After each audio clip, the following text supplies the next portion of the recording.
Les forces américaines ont procédé à la saisie d'un nouveau pétrolier lié au commerce pétrolier vénézuélien, ont annoncé des responsables américains ce jeudi 15 janvier 2026, quelques heures seulement avant une rencontre très attendue à la Maison-Blanche entre le président Donald Trump et la leader de l'opposition vénézuélienne Maria Corina Machado, lauréate du prix Nobel de la paix 2025. Cette opération marque la 6e saisie d'un navire transportant ou ayant transporté du pétrole vénézuélien depuis la mi-décembre 2025, dans le cadre d'une campagne renforcée de l'administration Trump pour exercer un contrôle strict sur les exportations pétrolières du Venezuela. Selon des sources officielles s'exprimant sous couvert d'anonymat, l'intervention a eu lieu en mer des Caraïbes, démontrant la détermination des États-Unis à appliquer une quarantaine maritime imposée aux navires sous sanction. Le commandement militaire américain pour le Sud a confirmé l'opération menée à l'aube, précisant que les forces spéciales américaines, soutenues par la garde côtière, ont arraisonné le pétrolier Aframax Veronica sans le moindre incident ni résistance de l'équipage. Dans un communiqué officiel accompagné d'une vidéo montrant des marines descendant en rappel depuis un hélicoptère sur le pont du navire, le Southcom a déclaré que le Veronica opérait en violation flagrante de la quarantaine établie par le président Trump pour tous les navires sanctionnés naviguant dans les Caraïbes. Le seul pétrole qui quittera le Venezuela sera celui dont l'exportation sera coordonnée de manière appropriée, légale et sous supervision américaine, a affirmé le commandement Sud, soulignant que ces mesures visent à empêcher toute exportation illicite et à canaliser les revenus pétroliers vers la reconstruction du pays. Le pétrolier Veronica battant pavillon guyanais est considéré comme faisant partie de la flotte fantôme Shadow Fleet utilisée pour contourner les sanctions, avait quitté les eaux vénézuéliennes à vide début janvier, selon des documents de navigation de la Compagnie nationale pétrolière vénézuélienne PDVSA et les données du service de suivi spécialisé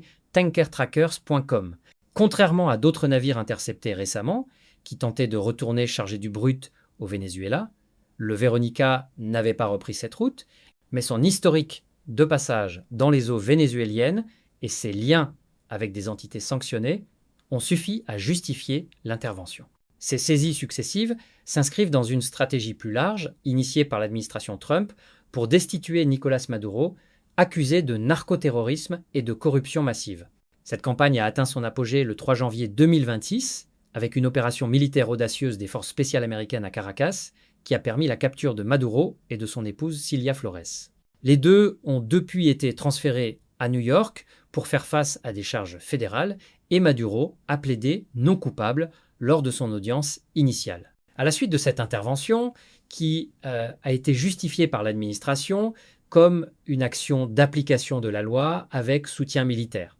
la vice-présidente Delcy Rodriguez a été assermentée comme présidente par intérim, tandis que des dizaines de prisonniers politiques ont été libérés. Depuis cette opération controversée, condamnée par plusieurs pays comme une violation du droit international, mais saluée par d'autres comme un acte décisif contre un régime autoritaire, le président Trump a annoncé publiquement que les États-Unis prévoient de maintenir un contrôle indéfiniment sur les ressources pétrolières vénézuéliennes. Ce plan ambitieux inclut un investissement massif estimé à au moins 100 milliards de dollars, principalement par les grandes compagnies pétrolières américaines comme Exxon, Chevron ou ConocoPhillips, pour reconstruire une industrie pétrolière dévastée par des années de mauvaise gestion, de corruption et de sanctions précédentes. Trump a promis une protection totale et une sécurité garantie par les forces américaines pour encourager ces investissements, affirmant que cela permettra non seulement de relancer la production vénézuélienne, qui a chuté de plus des 2/3 depuis son pic des années 2000, mais aussi de baisser les prix mondiaux du pétrole et de générer des campements prospérité pour le peuple vénézuélien et les intérêts américains.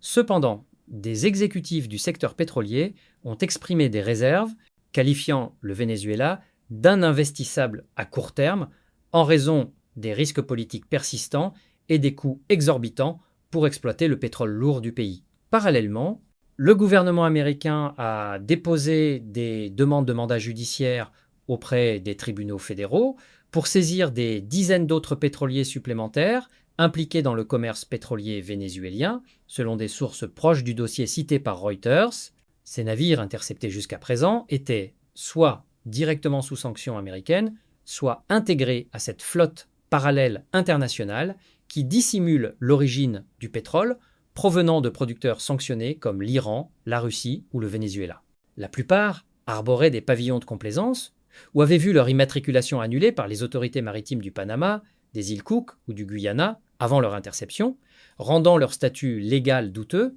Un épisode particulièrement tendu a impliqué la saisie, la semaine précédente, d'un pétrolier battant pavillon russe qui était escorté par un sous-marin russe. Les forces américaines l'ont poursuivi pendant plus de 2 semaines à travers l'Atlantique avant de l'aborder, provoquant une condamnation virulente de Moscou, qui a qualifié l'action d'illégale et de piraterie moderne. Cette dernière saisie du Veronica intervient donc dans un contexte de haute tension diplomatique, juste avant la première rencontre en personne entre Donald Trump et Maria Corina Machado depuis la chute de Maduro. Trump avait précédemment salué Machado comme une combattante de la liberté et soutenu son rôle dans l'opposition, mais il avait écarté l'idée de la placer immédiatement à la tête du Venezuela,